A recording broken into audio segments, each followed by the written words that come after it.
Cuando el pitido final resonó en el estadio, España ya había escrito una página dorada de su historia. No fue suerte, fue justicia deportiva. España se proclamó campeona del mundo de fútbol en una final que confirmó su superioridad futbolística sobre Argentina. El dominio fue abrumador.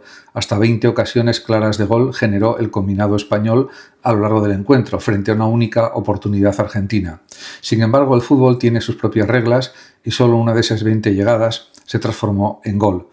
En buena medida, gracias a la actuación heroica del portero rival, autor de paradas verdaderamente geniales que evitaron una goleada. Aún así, el resultado final refleja con fidelidad lo ocurrido sobre el césped.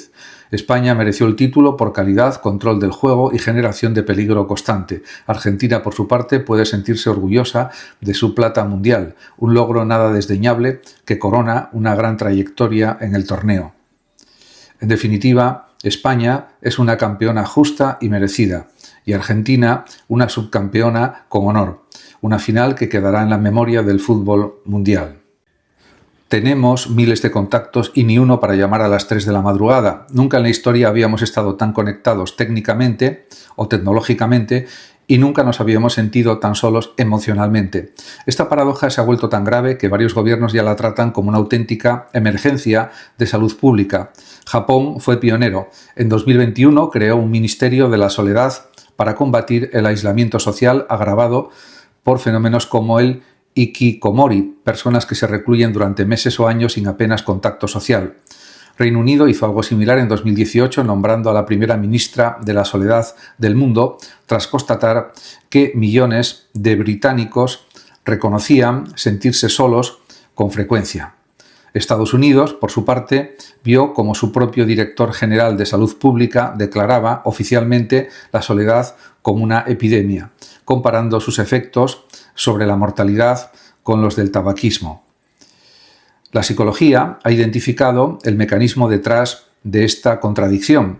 Las redes sociales ofrecen lo que podríamos llamar conexión de baja calidad, interacciones frecuentes pero superficiales, que activan los mismos circuitos de recompensa que una relación real sin proporcionar su sustancia. Nos exponemos además a una comparación social constante, vidas ajenas cuidadosamente editadas, que erosiona la autoestima y refuerza la sensación de estar quedándonos fuera de algo que todos los demás sí tienen. El resultado es una sociedad y una soledad paradójica, rodeados de estímulos sociales pero privados de la intimidad y la vulnerabilidad compartida que realmente nutren psicológicamente al ser humano.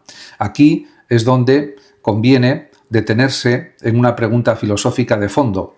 ¿Qué significa realmente estar conectado? Porque no es lo mismo estar en contacto que estar presente. Filósofos como Martin Buber distinguieron hace un siglo entre dos formas radicalmente distintas de relacionarnos.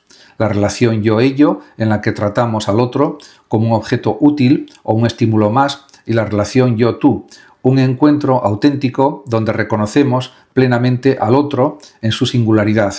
Gran parte de la interacción digital actual funciona en el primer registro, generando la ilusión de vínculo sin ofrecer su realidad.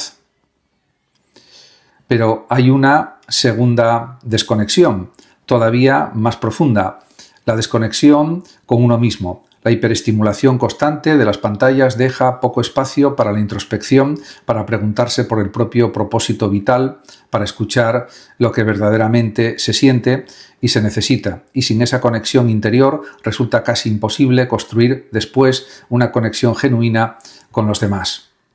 Hablamos con máquinas que nos entienden mejor que muchas personas y, sin embargo, cuanto más delegamos en ellas, más nos preguntamos qué nos queda de humano. La inteligencia artificial ya no es ciencia ficción, está en nuestro bolsillo, piensa, o eso parece, por nosotros, y el impacto psicológico de este cambio empieza a estudiarse con datos concretos. Por un lado, la IA reduce fricciones cotidianas y puede aliviar cargas mentales, organiza, resume, resuelve, pero por otro empiezan a documentarse efectos preocupantes.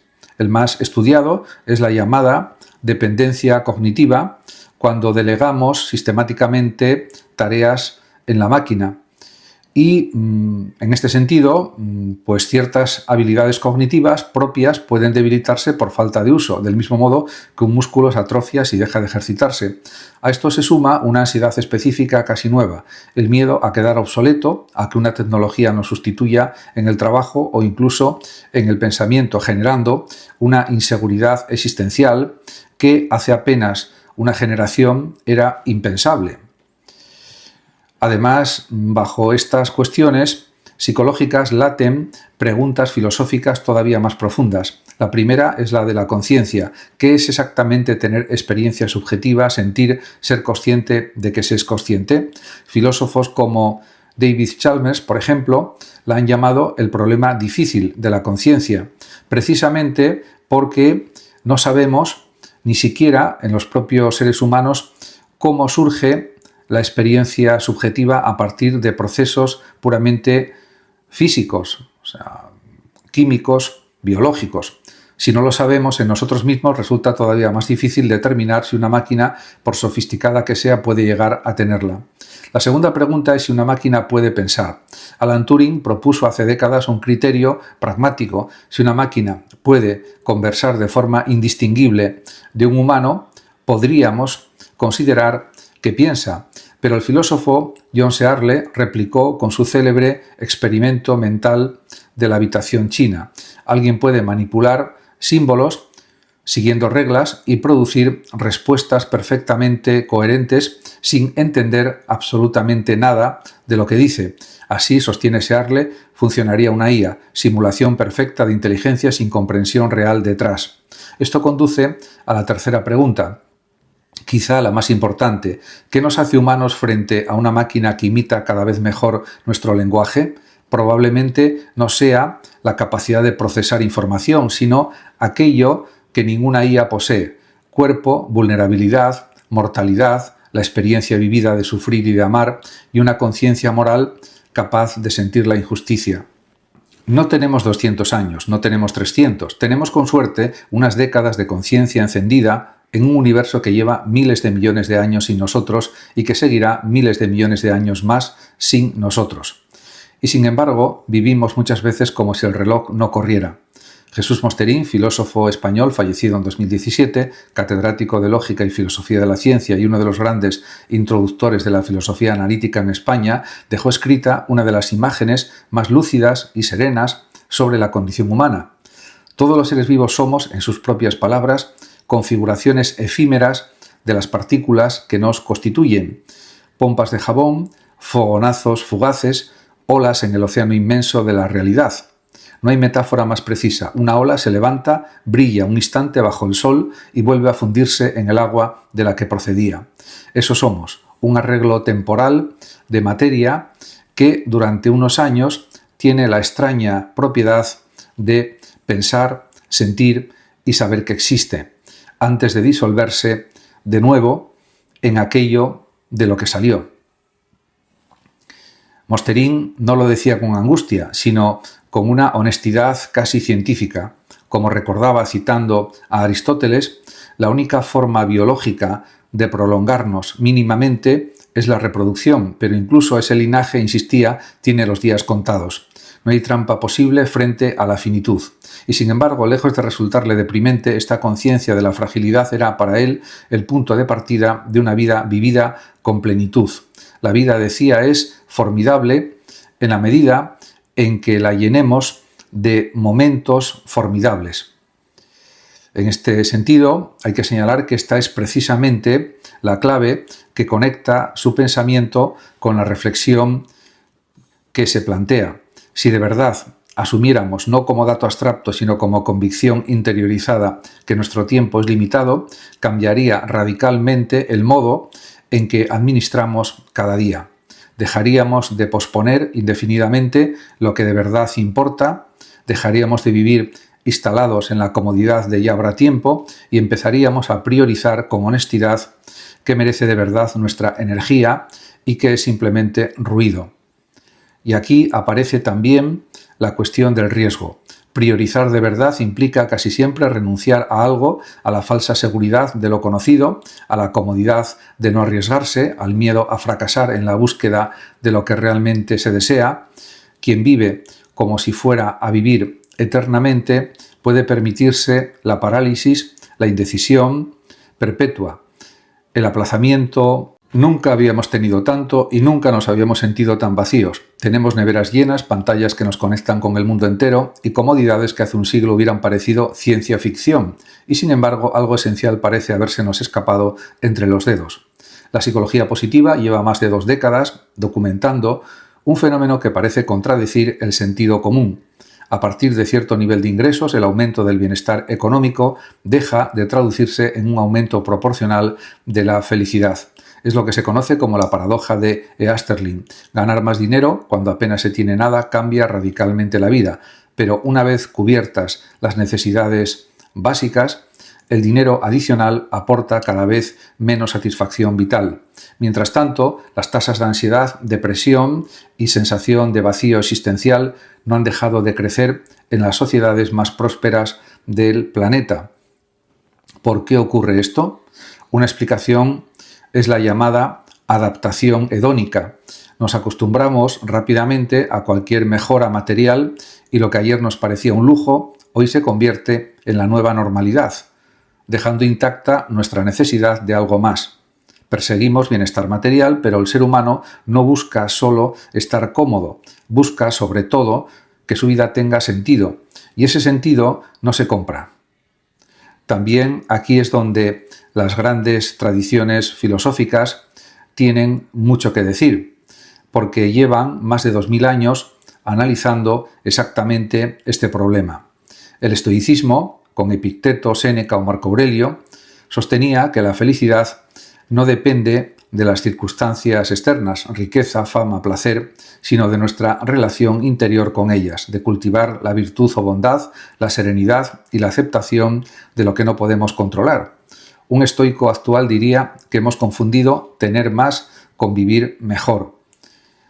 Además, el budismo, por su parte, apunta a una raíz distinta del sufrimiento, el apego. Según esta tradición, sufrimos precisamente porque nos aferramos compulsivamente a los deseos y posesiones, en una búsqueda sin fin que nunca logra saciarnos del todo.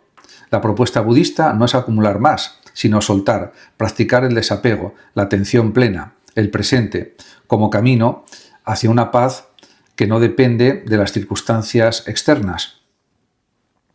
Entre ambas tradiciones, separadas por miles de kilómetros y siglos de historia, aparece una coincidencia notable. La felicidad duradera no se encuentra fuera en lo que se posee, sino dentro, en cómo se vive. Y la psicología positiva actual está confirmando este tipo de planteamientos. Ya no discutimos, nos declaramos la guerra. Cada vez que abrimos una red social o encendemos la televisión, comprobamos que hablar con quien piensa distinto se ha convertido en un campo de batalla, no en una conversación. Y sin embargo, esa capacidad de dialogar racionalmente es precisamente lo que sostiene cualquier democracia. El fenómeno tiene un nombre preciso: polarización afectiva. No se trata solo de que discrepemos en las ideas, sino de que hemos empezado a odiar emocionalmente a quienes piensan distinto, a verlos no como adversarios legítimos, sino como enemigos morales. La psicología social lleva décadas explicando por qué ocurre esto. Nuestro cerebro está programado para el tribalismo. Buscamos pertenecer a un grupo y una vez dentro tendemos a defenderlo casi como si defendiéramos nuestra propia identidad. A esto se suma el sesgo de confirmación, esa tendencia universal a buscar información que confirme lo que ya creíamos y a descartar automáticamente lo que la contradice. En este sentido, las redes sociales han multiplicado este mecanismo hasta límites nunca vistos. Los algoritmos no están diseñados para mostrarnos la verdad, sino para retenernos el mayor tiempo posible, y descubrieron hace tiempo que nada engancha más que la indignación. El resultado son las llamadas cámaras de eco, espacios digitales donde solo escuchamos voces que piensan como nosotros, mientras el resto del mundo se vuelve progresivamente incomprensible, hasta caricaturesco. Aquí es donde la filosofía política tiene algo verdaderamente valioso que ofrecer. Pensadores como Jürgen Habermas llevan décadas defendiendo que la legitimidad democrática depende de la existencia de un espacio público donde los ciudadanos puedan argumentar racionalmente en condiciones de igualdad, sin coacción ni manipulación. Cuando ese espacio se fragmenta en burbujas que ya no se comunican entre sí, no es solo el debate lo que se rompe, es la democracia misma la que empieza a resquebrajarse por dentro.